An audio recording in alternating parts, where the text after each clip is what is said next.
Kate, Shelley, and the Midnight Express by Margaret K. Wetterer, illustrations by Karen Ritz. Kate, Shelley, and the Midnight Express. Moigona, Iowa, July 6, 1881. 15-year-old Kate Shelley pulled the sheets from the line. A terrible storm was coming. Kate could feel it in the air. A cold wind rose as she carried the heavy basket back to the house. Black clouds rolled in. The sky grew dark. Kate stood at the kitchen window with her younger sisters and brother. They saw lightning flash. They heard thunder crack in the hills. Then the rain came. As the rain poured down, they watched the water rising in Honey Creek. Soon it overflowed its banks and flooded part of the yard. "I'm going to let the animals out of the barn," Kate said. "If the water keeps rising, they could drown." "Be careful you don't slip in the water," her mother warned. Kate ran down the hill. She waded through muddy water to the barn. She let out the 2 horses and shooed them off to higher ground. She drove the cows up the hill. Then she hurried back to the barn. She picked up some piglets and carried them to the house. By this time, she was soaked to the skin. Kate put on dry clothes and went back to the window. The rain had not let up. The floodwater was coming closer to the house. When lightning flashed, Kate could see the shining railroad tracks. They ran along the other side of Honey Creek. Kate peered through the rain, trying to see the railroad bridge over Honey Creek. How was it holding up in the storm? After supper, the younger children went to bed. 9-year-old Mame wanted to stay awake with her mother and Kate. They sat at the kitchen table, talking about the dangers of the storm. They were worried about the men out working on the railroad. At midnight, an express train would pass the Moigona station without stopping. It crossed a long bridge over Des Moines River. Then it would cross the bridge over Honey Creek near Kate's house, where the bridge is safe. Shortly after 11 o'clock, Kate and her mother heard an engine chugging slowly down the tracks. Railroad men were checking the tracks and bridges before the express came through. They were heading toward the bridge over Honey Creek. Suddenly, the engine's bell rang wildly. Then Kate heard a terrible crack. She knew at once that the bridge had broken. Kate heard the hot engine hiss as it hit the cold water. She jumped to her feet.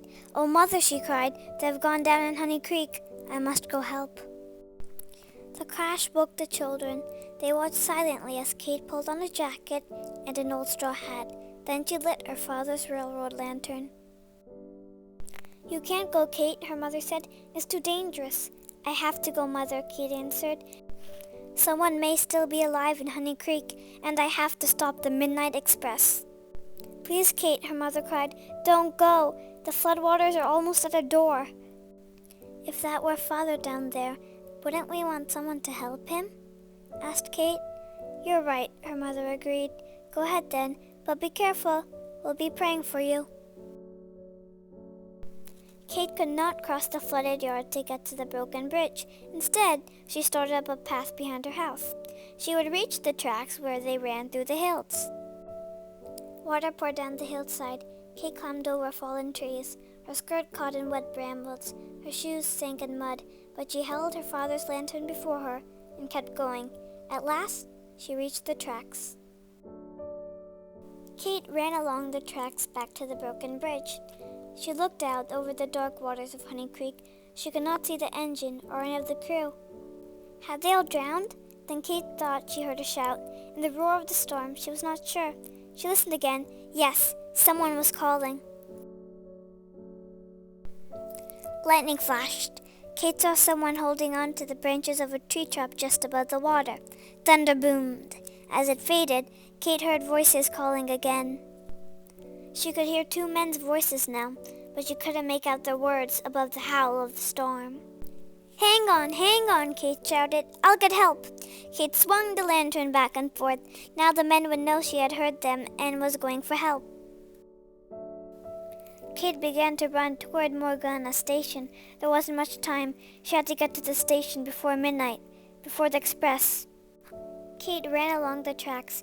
Even before she reached the Des Moines River Bridge, she could hear the rush of the floodwater. She held up the lantern to light her way over the bridge, but as she did, a fierce wind blew out the lantern's small flame. Kate stared into the darkness. To reach the Moigona station, she had to cross this river. The long wooden bridge stretched before her. Besides the tracks was a narrow walkway. Some of its boards were missing. There was no handrail to hold. Kate was afraid to cross this bridge even in daylight. Could she do it now? In the storm? In the dark? Kate thought of the men in Honey Creek. She thought of all the people on the train speeding toward the broken bridge.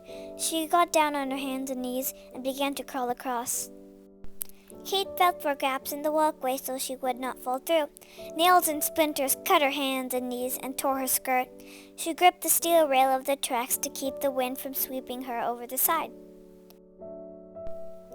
Trees and logs in the flooded river crashed against the bridge, making it shake.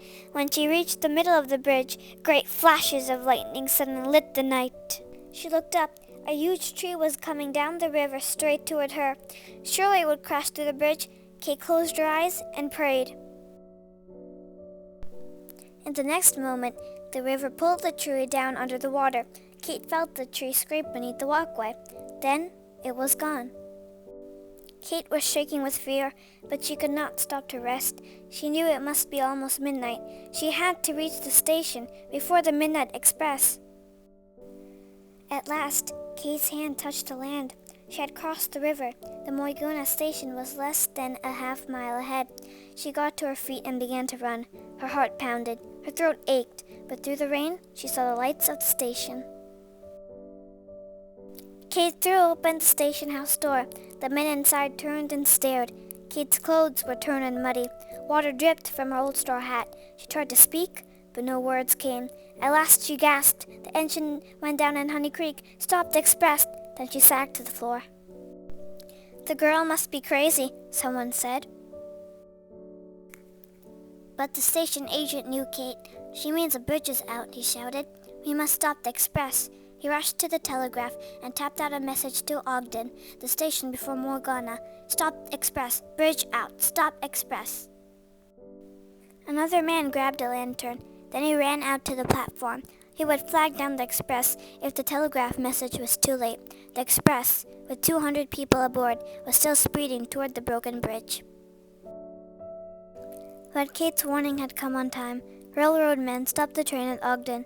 It was the last telegraph message sent or received that night. The storm knocked out telegraph service for 40 miles along the line. Someone helped Kate to a chair. Someone gave her a glass of water. "2 men are still alive in Honey Creek," Kate said. "I saw them holding onto trees in the water." "Let's try to save them before they're washed away," a man said. "Will you help us, Kate?" another man asked. "Would you show us where they are?" Kate rode the engine with the rescue party. They crossed the Des Moines River on the same bridge Kate had crawled over. The engine stopped at the broken bridge on Honey Creek.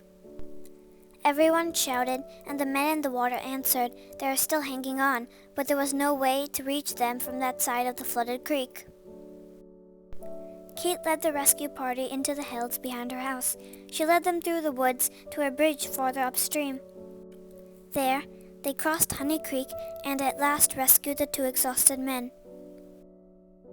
Afterward, Kate went home and slept for a long time. When she woke, her family, friends, and neighbors greeted her happily. They wanted to hear about her adventure. Reporters came. Newspapers across the country told the story of her bravery. Soon the whole nation knew about Kate Shelley. The railroad company gave Kate $100 and a lifetime pass on the railroad. Poems and songs were written in her honor. The state of Iowa awarded her a gold medal. But of all the honors given to her, Kate liked the one from her railroad friends best. Whenever she rode the train home, they stopped it to let her off right in front of her own house.